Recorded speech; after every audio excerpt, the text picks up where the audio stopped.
Here's the next part of the short stories. The next day, I borrowed a 50 from mother and pressed the elevator button. The same noise on the ground floor lobby. The same guys playing the football, and this time a penalty shootout. I saw Fatso taking his position in the D and stopped walking. It was a tall stick taking aim this time. Ready? Screamed the goalkeeper from Fatso team. The next instant, the ball was kicked. Fatso used Fatso used brute force and jugged aside the guys from the opposition team standing on the both sides and jumped high, his head deflecting the ball to a corner foul. At least a historical bunch. Fatso couldn't care less and bent double laughing. Tall Strick pushed him to the ground, but Fatso was clearly having a time of his life. I grinned at him. I was impressed again. The same traffic, the same pedestrian, the same road, the same mall, the same first floor, and the same Frankie Cup. Bless her. I walked up to her and went straight to the counter today. I had taken special measures to make myself presentable. I was wearing my best pair of shoes, my wrist sported father's metal strap Sonata watch. I had taken the pain of applying a small amount of face powder, just a perfect amount that separated complexion from makeup. My gait was confident, tone smooth. I went directly at the counter and ordered without referring to the menu. She gave me her known you since ages smile and asked me to take a seat. Since there were hardly any customers, the mood was relaxed. I took the seat facing her, careful not to slouch. She was an epitome of effortless grace. The way she fluently dealt with cash, her eased out demeanor as she mimicked one of her colleagues, the elegance with which her features aided every word of her and the voice that fabbed like an elixir to the ears. The more I observed, the more I was drawn towards her. Ask what her name is. I scolded myself. I won't compromise the national security. But I knew I wouldn't. I dreaded the moment I would finish my role and walk back. Finally, she summoned me and I went up to the counter. Taking the Frankie, I turned back. I wanted to disappear from the spot that made me feel like a coward. I hurriedly walked to the escalator even when I heard a minor commotion in the back. I didn't bother to check it like I even cared. As I was just stepping on it, I felt a pat on my foot. It was my heart violently jolted into a seesaw. She smiled at me, the same sunny smile. I smiled back stupidly, not knowing what else to do. So you forgot to pay, she said. As I lay on my bed that night, I wondered how I could have been so foolish. It was embarrassing, or was it? She gave no other indication of my lapse. What she did was exactly the opposite. She accepted the money and said, "See you tomorrow, sir." I felt so invited.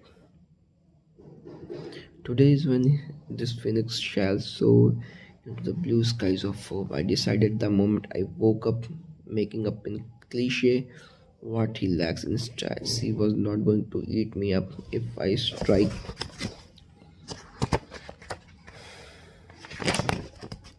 a conversation with her. Being well mannered was her job description. Being myself just won't do. Besides, there is no big deal in asking a person name. I had Shakespeare to endorse that. I can, I will was the tame mantra.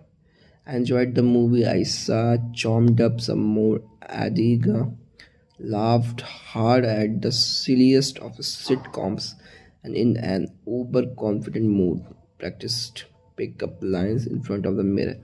I enjoyed the family noise of the bhajans, was enthralled by one of the super goals scored from distance, relished the evening chirping and even helping one of the ladies from the store with her shopping bag. This is it, I thought, as I went up to the escalator. It was just another slow weekday. My palpitations jacked up as I noticed her. She was not at the counter though, and occupied one of the tail with a guy in his early 20s, deeply engrossed in conversations.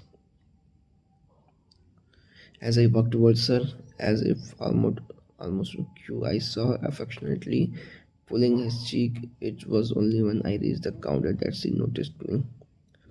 I saw her affectionately pulling his cheeks. It was only when I reached the customer. Darling, she whispered to the guy getting up in a rush. Hey, wait up, the guy insisted, catching her by her wrist. Oh no, she began to put I have to come now. The guy was possessed. Sure, he won't mind giving us a minute. Will you get? That was my color. Oh no, no, carry on. I mumbled. I wanted to look away. I didn't. I should have. I didn't. The guy cut. Cheek and she responded by whispering something in his ear. See you soon, she said, waving him goodbye. She went behind the counter and had no her position, giving me another of her well-practiced smile. She asked, "A paneer chili Frankie?" I didn't know. I didn't know what to say. Somehow I managed. Never mind. I started walking out. Oh, I'm so sorry, she said apologetically behind me. Her voice dipped in desperation. It's Szechuan paneer, isn't it? I didn't want that. I didn't respond and followed a chirpy middle-aged couple out on their grocery shopping down the slater. I rehashed the event in my mind and tried to articulate what I felt being the unwilling witness. Was I sad? No, that was not what it felt like. It was funny feeling. I cursed myself. Funny won't do. Such words are what stupid people resort to.